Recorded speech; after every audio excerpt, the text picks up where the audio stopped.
Satpol PP dan WH Kabupaten Aceh Barat, Provinsi Aceh, mengamankan 4 wanita kupu-kupu malam di salah satu penginapan di salah satu wisma di Jalan Gajah Mada, Melaboh, Minggu, tanggal 12 September tahun 2021, sekitar pukul 1.30 waktu Indonesia Barat dini hari.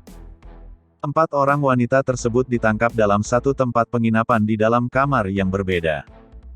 Keberadaan wanita tersebut telah lama dicurigai sehingga dilakukan pengintaian sejak 4 hari yang lalu. Di mana para wanita yang sering keluar masuk di tempat penginapan pada malam hari. Akhirnya petugas dan warga bersama warga melakukan penggerebekan pada malam itu. 4 orang wanita ini semuanya pemain, berdasarkan hasil keterangan dari para wanita yang diperiksa di kantor Satpol PP dan WH, kata Kepala Satpol PP dan WH Aceh Barat, Dodi Bima Saputra kepada Serambi News, Minggu, tanggal 12 September tahun 2021.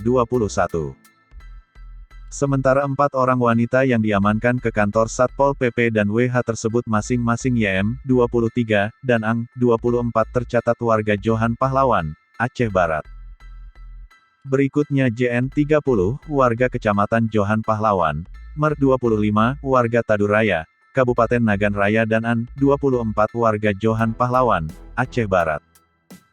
Dari keempat wanita tersebut 1 diantaranya berstatus masih memiliki suami yang sah dan 3 orang lagi merupakan janda yang telah bercerai. Disebutkan, saat ditangkap pasang lelaki berhasil melarikan diri dari kamar masing-masing, sehingga hanya tinggal wanita saja.